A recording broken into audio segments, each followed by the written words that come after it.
Bon, t'as vu le titre, t'as cliqué. C'est aujourd'hui que je te présente cette petite beauté. Une 190E de 1987.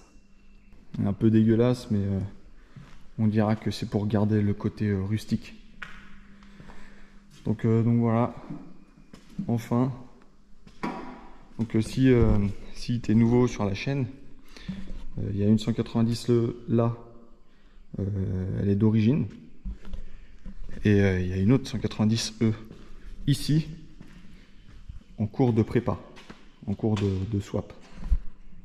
Donc tu peux regarder dans mes vidéos, dans la playlist swap, on s'occupe de celle-là. Mais aujourd'hui on va pas parler de celle-là, on va parler de celle-ci. C'est une petite présentation comme ça, parler un peu de comment je l'ai eu, c'est quoi le projet. C'est un projet rénovation qui a déjà beaucoup avancé. Donc c'est une voiture qui m'a été donnée il y a 4 ans, offert on va dire. C'était un peu une voiture familiale. Mon oncle me l'a offert en me disant tiens, elle roule pas trop, répare le truc parce qu'elle démarrait plus, enfin bref il y avait des trucs à faire. Et puis voilà, après il m'a dit fais-en ce que t'en veux, mais moi j'ai décidé de la garder et puis de la restaurer un petit peu. Donc ce qui a été fait dessus, alors déjà c'est un 2 litres injection essence. Qui dit injection essence en 87 dit Cagetronic. Qui dit Cagetronic dit même symptôme que l'autre là, qui démarre pas à chaud de temps en temps et qui un jour s'est éteinte et elle a rien voulu savoir. Et du coup ça aurait été peut-être que dalle, hein. J'ai cru que c'était l'alternateur au début. J'ai commencé à tout démonter et puis c'est un peu parti en cacahuète. Donc déjà je tiens à te prévenir que si tu es un fervent de la mécanique respectable, je pense que tu vas très vite être déçu. Parce que je vais t'expliquer des trucs. 2 litres injection. T'as vu, il est en bon état, c'est normal, il a été refait à neuf à l'aide de mes connaissances. Quand je te dis ça, c'est parce que tu vois par exemple le jeu à la coupe des segments, bah, à l'époque, ça faisait pas partie de mes connaissances.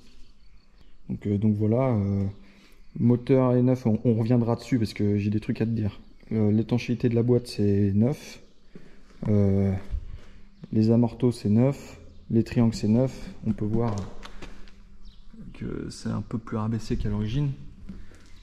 Si tu restes un peu plus loin, dans la vidéo on va la mettre sur le pont, je vais faire la vidange et je vais te montrer un peu plus de détails.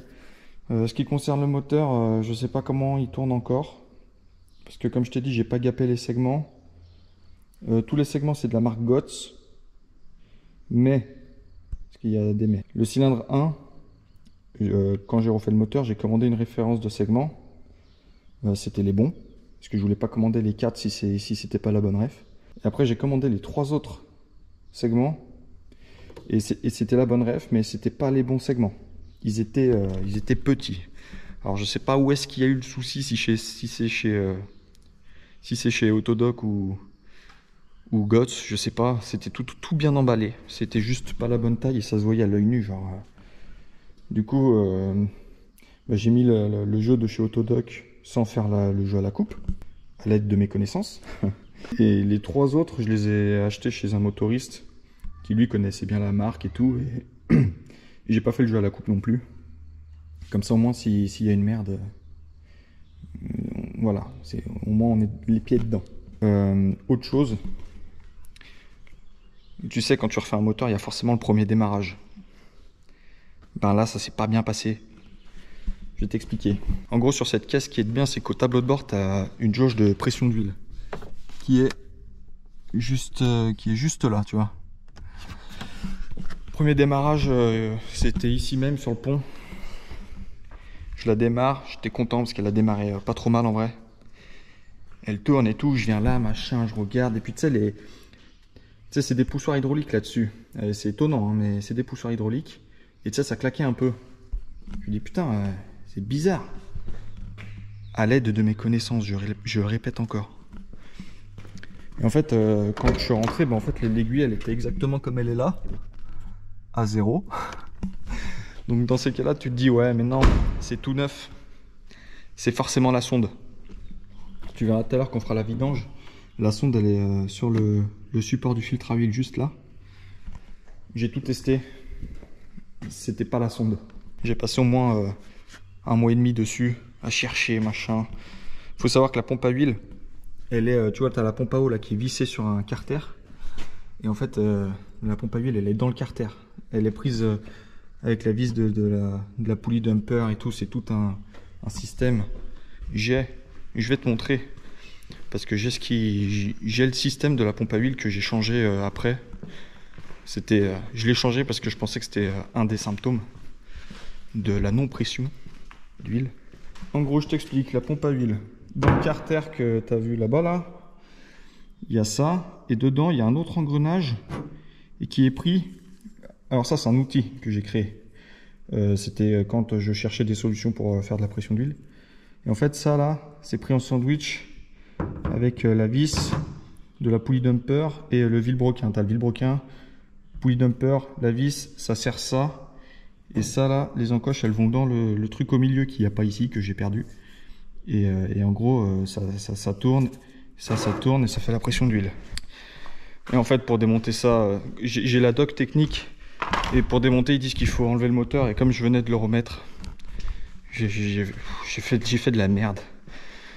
En même temps, je lisais sur des forums que les mecs, ils démarraient, ils n'avaient pas de pression d'huile et ils accéléraient un grand coup et que la pression d'huile venait.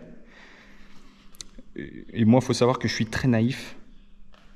Donc la voiture, elle a pris 5000 tours sans pression d'huile dans les premiers démarrages. C'était une catastrophe. Et en fait, c'était un joint de la crépine qui était à l'envers et qui aspirait de l'huile. Cette espèce de truc de merde. Ce qui s'est passé du coup, c'est que j'ai tout démonté, j'ai pas enlevé le moteur, j'ai tout mis sur cale et j'ai mis de la pâte à joint. Et là aujourd'hui, j'ai un peu de pression d'huile puisqu'on est à 3 bars, minimum 3 bars constants. Des fois, ça arrive à descendre à 2 bars, mais je m'en fous. Là aujourd'hui, je m'en fous. C'est une voiture tellement dans son jus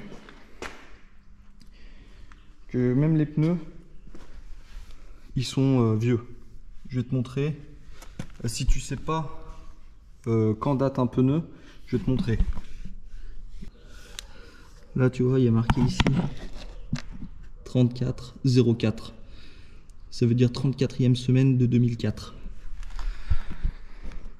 Aujourd'hui, on est en 2023, donc les pneus ont 19 ans. J'ai des pneus sûrement plus vieux que ta caisse. Et ils sont niqués ici, hein, normal. Mais dedans, ils sont encore propres. Et elle a roulé cette caisse. Niveau amortisseur, je te montrerai quand la voiture sera sur le pont. À savoir que tu sais, quand mon oncle m'a donné cette caisse, il me l'a donné, tu sais, il me l'a donné avec cette petite phrase. Tiens, fais-en ce que t'en veux. Mais je te préviens, si tu veux faire la vidange, le bouchon de vidange est foiré. Donc je faisais la vidange que par le changement du filtre à huile. C'est aussi pour ça, elle est tombée en panne 1 an après que je l'ai récupérée. C'est pour ça aussi que je me suis dit, laisse tomber, c'est tout mort. J'avais raison parce que les soupapes d'échappement, elles avaient un jeu de fou. Du coup, vu qu'elle a tourné sans huile, elles doivent encore avoir un jeu de fou. Tu sais, dans leur logement, là, dans leur guide. Donc je vais la mettre sur le pont là. Et puis on va vidanger tout ça. Alors niveau vidange, il y en a qui disent que pour le rodage, il y a une huile spécifique à prendre. La première fois que j'ai fait la vidange, là la voiture elle a dû faire 1500 bornes depuis que le moteur a été refait. J'ai fait la vidange environ 500 km après avec de l'huile minérale. Non, c'était de l'huile synthétique. Et là pour la deuxième vidange, j'ai pris ça. Euro Répar. Je vais te montrer si elle le fait, le démarrage à chaud. J'ai aussi un problème électrique. Des fois la pompe elle se met pas en route alors qu'elle est neuve et le relais est en bon état.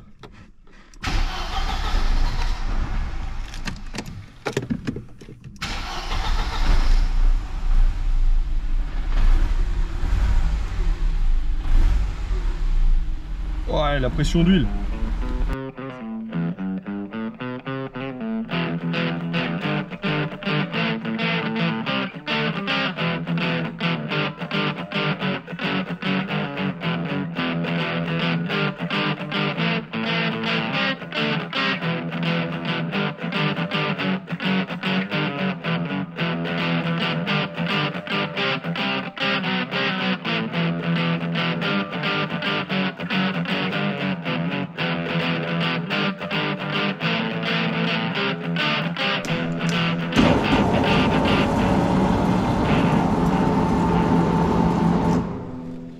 Je crois que ils sont tous de 2004 les pneus, mais regarde en vrai. Ils sont un peu craquelés, mais c'est rien. Donc on va enlever cette merde. Je vais te montrer le filtre à huile, l'histoire que je te parlais là. On vidange par en dessous, je te montre.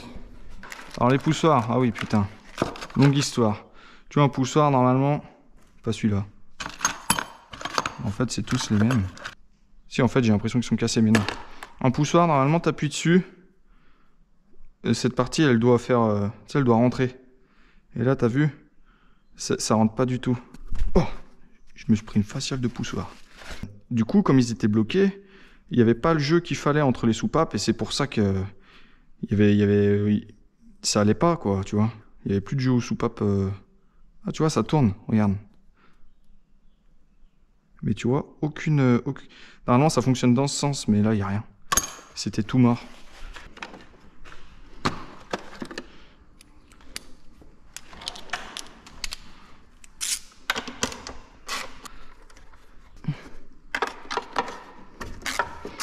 Normalement, il n'y a pas besoin de l'enlever à fond. Même les coupelles sont neuves. Les amortisseurs, je vais te montrer. On est sur de la qualité. Oh putain. Ah oui, j'avais oublié cette histoire de fou. Pas tant fou que ça du coup. Putain, même dedans, c'est même pas gras, c'est juste propre. Ça, c'est le cagette. Je vais t'expliquer vite fait le fonctionnement. T'as de l'essence qui arrive par là. Non, je te dis de la merde. Elle arrive par là. Ça, c'est un accumulateur de pression. Et là, tu vois, t'as tout un truc relié avec la dépression du moteur, avec les trucs, bref. Ça arrive ici, ça peut être une cause de démarrage à chaud. De non-démarrage à chaud, plutôt.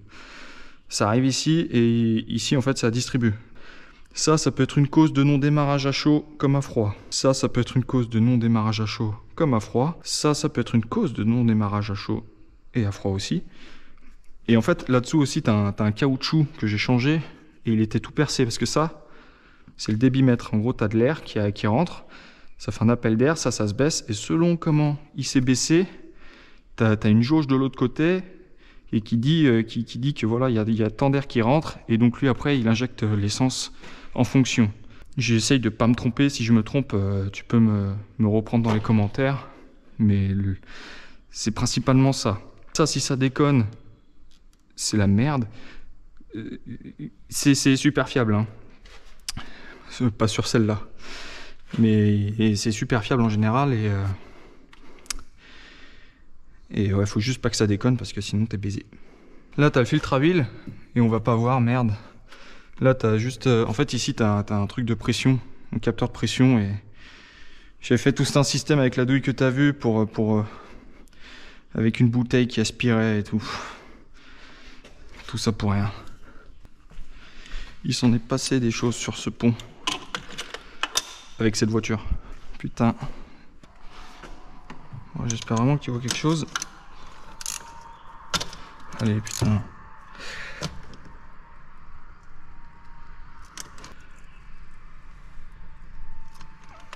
Si t'as le malheur de pas y faire correctement, tu peux vite être dans la merde. Putain, mais pourtant, je l'ai pas serré comme ça, ce truc. Et regarde, il vient se caler entre la pile d'admission et...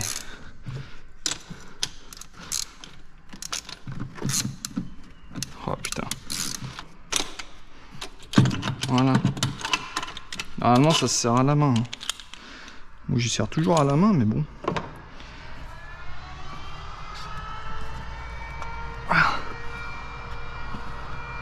Putain, y a un aspirateur géant ou quoi? Moi je dis dévisse pas bien plus parce que sinon ça coule par terre. Et c'est pas l'objectif. Putain mais il fait du bruit son truc à lui là.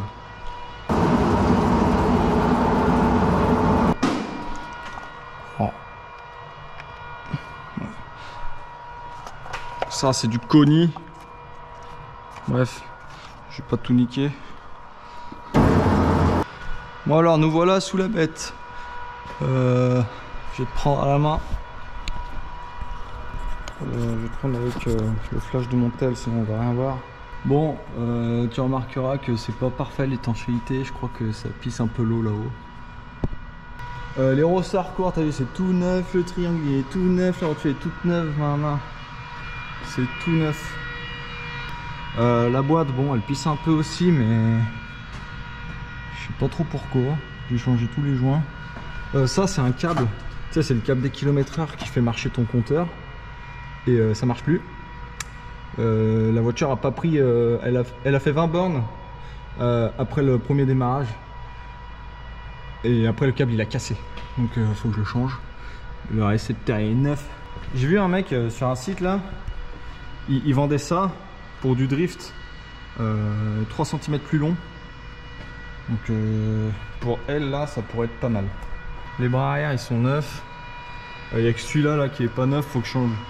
Ces petits cils en bloc ici et les cils en bloc de berceau arrière là, tu vois, ils sont tout morts. Et j'ai trouvé une marque Strongflex qui faisait ça. Tout le truc, tout le kit à l'arrière. Les Powerflex ils font à l'avant. Mais bon, le prix des cils en bloc, je te laisse imaginer qu'il faut te couper les deux reins. Là à l'arrière, bon, ils vendent tout. Le tout, je crois que c'est plus de 300 balles. Mais ils vendent au détail aussi.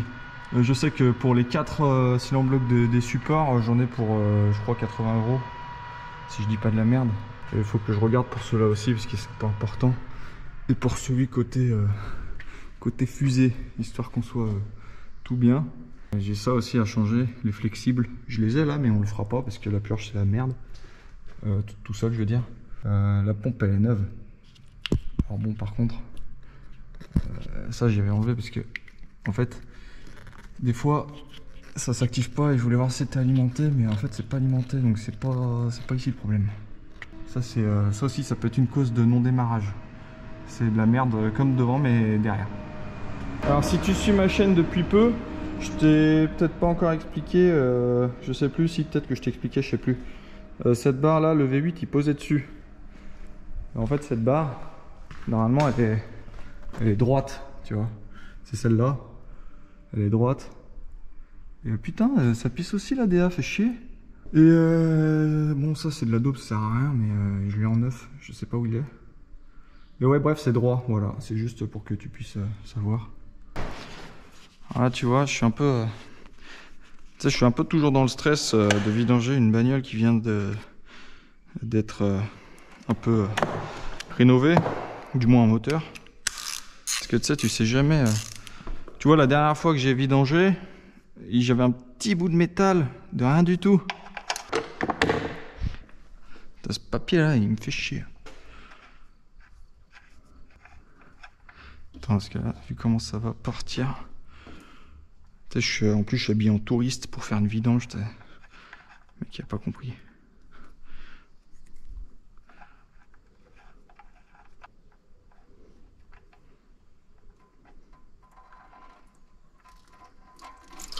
Oh putain de merde. Bon, échec mission. Faut pas se mentir. Hein. Ouah. Putain, comment je suis au bout de ma vie, j'en ai foutu partout.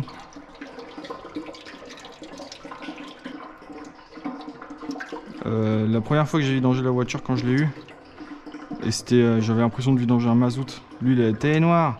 Et quand j'ai refait le moteur, c'était partout comme ça. Dans tous les carters, c'était comme ça. Bref. Verdict.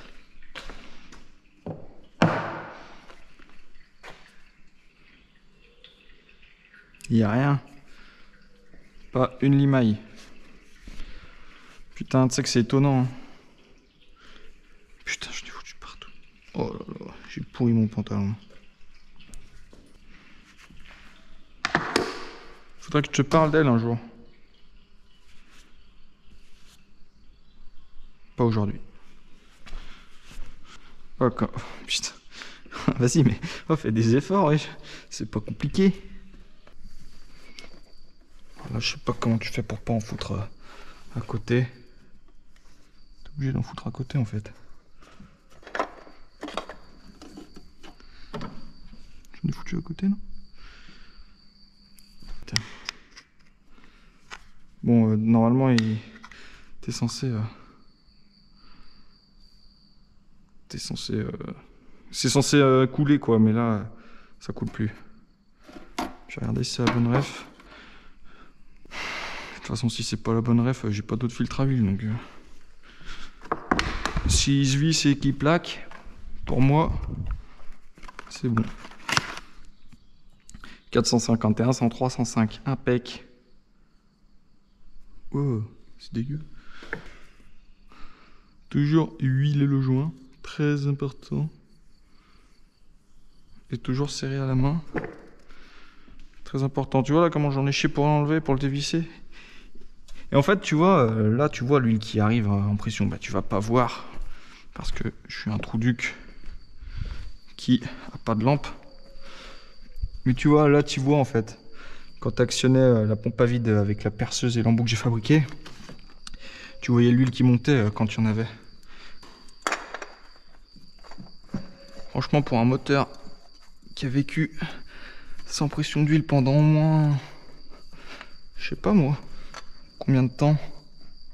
Au total, il a dû tourner au moins 1 minute parce qu'après il y avait tous les essais et tout.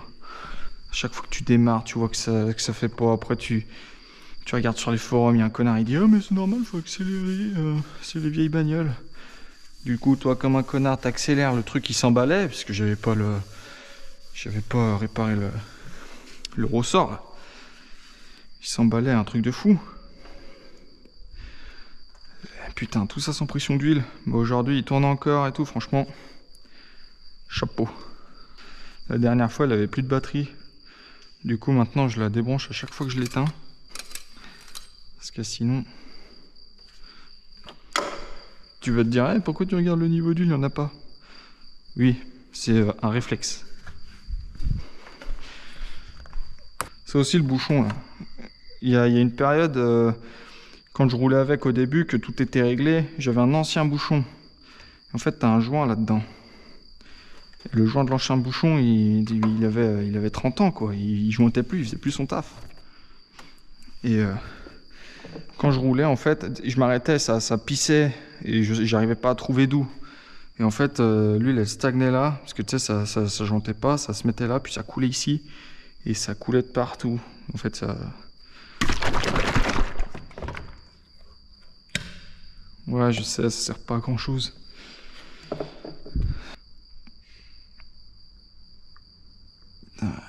C'est vraiment jaune, hein. Au moins, c'est rassurant, parce que l'huile recyclée, tu sais, elle est un peu plus foncée. Je crois que ça, c'est de la synthétique aussi. Il y a eu un rappel à l'époque sur ces moteurs-là, parce que, si tu veux, les chaînes, là, c'est une simple chaîne. Et en fait, elle cassait. Et du coup, même tu sais, je prends mes pièces chez un garage Merco, et même lui, il m'a dit, putain, j'en ai démonté plein. Et en fait, tu vois, aujourd'hui, quand t'as un problème de chaîne de distrib, ils te changent le moteur, ils sont pas chiés. À l'époque, ils démontaient tout, et ils changeaient tout le kit distrib par une chaîne double, plus épaisse. Et celle-là, dans le moteur, il y a, je sais pas si tu veux voir. Dans ce moteur-là, regarde, déjà, j'avais un bouchon comme ça, bah, lui, tu vois, il est cassé. En fait, quand tu ouvres, je sais pas si tu vas voir, t'as 2 maillons, tu vois. Et tu vois, il n'y a qu'un an d'écart, hein. Elle est de 88, hein, ce moteur-là. L'autre, elle était de 80, enfin, elle est de 87. Je sais même pas si en vrai elle était concernée par le rappel, mais il y a eu les doubles maillons. J'ai pas trouvé sur le net. J'aurais dû commander chez Merco, ça m'aurait coûté encore un bras. On n'est même pas au mini.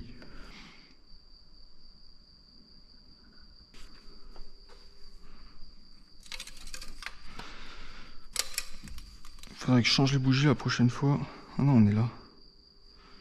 tu sais, dans tout ce bazar là, tu peux te dire, ouais, mais putain, pourquoi t'as pas pris les compressions? J'aurais pu prendre les compressions pour voir un peu ce que ça vaut, pour voir un peu ce que ça donne là. L'histoire du jeu à la coupe qui n'a pas été faite. Je vais pas te mentir, hein, je vis dans le déni. Moi, du moment que ça démarre, que ça tourne rond et que ça roule, ça me va. Et même si elle tournait sur 3 cylindres, bah, je roulerais peut-être pas avec, mais je le recommencerai pas ce moteur. Ça va bien et tout, mais tu sais, quand t'as passé... ça a duré 2 ans, hein, le moteur. Là. Pendant 2 ans, tous les week-ends, un peu dessus, économiser, machin. Je peux te dire que la première fois qu'il n'y avait pas de pression d'huile et tout, que je faisais pas le fier. Hein. Quand t'as passé toutes tes économies dedans et que t'as tout niqué au premier démarrage. Bah, apparemment, j'ai pas tout niqué. C'est un peu un miracle. Je sais pas trop... C'est un peu un miracle, on va dire. Normalement, ils passent là, tu sais, ils ont un emplacement ici, machin, putain, un plastique qui vient dessus. C'est tout cassé. J'ai pas envie d'y recommander. T'as vu, j'ai mis 2 Rizlan. 2 colis en plastique. Bon, bah voilà. On est au max. De toute façon, ça va rester comme ça jusqu'à la prochaine.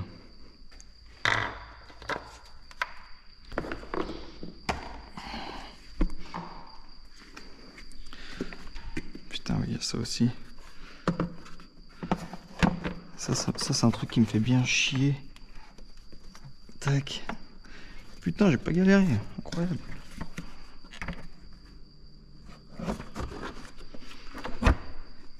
Là-dessus, tu as un réglage d'allumage avec la tête de Delco là. Et tu as aussi le réglage du débitmètre. Tu passes une clé à laine dedans, je sais plus du combien c'est.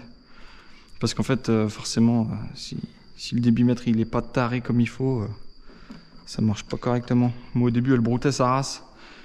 Et pour déconner, j'ai appuyé sur le débitmètre et en fait, ça marchait mieux. Et c'est resté comme ça. Alors normalement, tu as des valeurs à respecter. Mais écoute, ça marche bien. Ça tourne rond.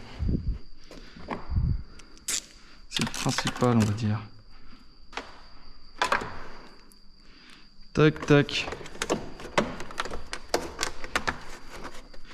Voilà.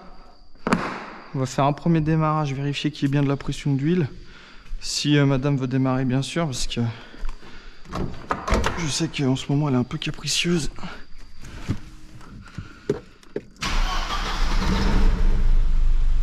Oh! Allez! Allez! Oh putain, j'ai flippé ma race! Très bien. Et ben, le premier démarrage, c'était pire que ça. L'aiguille, elle était à 0, elle bougeait pas. Là, t'as vu, elle a bougé un peu. Ça, c'est bon. Ça, c'est bon. Bon, vidange fini. Je vais te dire un peu ce qu'il reste à faire sur cette auto. Donc voilà. Je t'ai dit que j'allais te la présenter. Ben, on a même fait mieux que ça. On a fait une vidange. Qu'est-ce qu'il reste à faire concrètement dessus? Tout le système de direction là, avec les biellettes, les rotules, histoire de partir sur du neuf. Les cylindres blocs, comme je t'ai expliqué, du train arrière, que je prendrai en renforcé parce que ça revient au même niveau tarif et c'est moins chiant à mettre surtout. Tu sais, comme les Powerflex, tu mets dessus, dessous, la tige en métal et basta, bah là c'est le même principe que d'origine, il faudrait une presse et tout. Un peu la merde. Les flexibles de frein, enfin bref, mécaniquement il reste 2-3 conneries. Mais voilà, je vais faire une playlist pour cette caisse. Ce sera principalement de la carrosserie. Parce que j'ai envie de lui faire une complète en fait. Tu vois, il y a un peu des trucs à changer, genre ça. Tu vois, des petits pins, de la petite rouille de merde. Le truc c'est que je sais pas si on la refait d'origine avec la couleur d'origine. Ce qui serait pas mal. Ou si on repart sur une autre couleur, ce qui demanderait plus de taf. Parce que tu vois, quand tu fais une complète d'une autre couleur, bah faut faire les intérieurs aussi. Ça veut dire faut démonter les portes pour peindre l'intérieur. Alors que tu fais l'extérieur, bah tu barbouilles que l'extérieur quoi. Il n'y a pas besoin de tergiverser. Puis voilà quoi, de l'esthétique, des trucs à la con. Je sais pas si je le... Tu vois, elle l'a pas. Et c'est beau. Et après, elle est plus rabaissée. Elle l'a. C'est beau aussi, mais... je sais pas, je sais pas. Puis voilà, tout ce qui est intérieur aussi, le tableau de bord. Il est tout fissuré. Et il y a des trucs qui existent. Genre des produits, du mastic, des machins pour le refaire. Avec de la peinture automobile. Il y a ce siège qui est déchiré, mais je crois qu'il va pas trop bouger. Mais en soi, l'intérieur, il est propre. Hein. En soi, c'est juste un bon coup de propre. Peut-être les panneaux à refaire ou à refaire faire. Je suis pas scellé. Et puis voilà, je ferais bien aussi un petit pavillon en noir. Histoire que... Non, je sais pas, j'aime bien. On verra. Mais en tout cas, maintenant tu la connais. Il va y avoir une playlist dessus. Tout ce que je ferai dessus, ce sera dans cette playlist. J'essaierai de prendre des vidéos à chaque fois. Et puis voilà quoi. Tu connais à peu près tout. C'est un beau bébé. En attendant, tu peux liker cette vidéo, tu peux commenter. Ça me reprendre objectivement si j'ai dit de la merde sur ce moteur ou quoi. Tu peux t'abonner si t'aimes bien quoi. Là, la majeure partie des vidéos, ça va être sur la noire. Et le swap. Il y a des trucs qui vont arriver très prochainement. Et puis voilà, en attendant... bah voilà. Qu'est-ce que tu veux que je te dise, moi? On se dit à la prochaine et puis... tchuss, hein.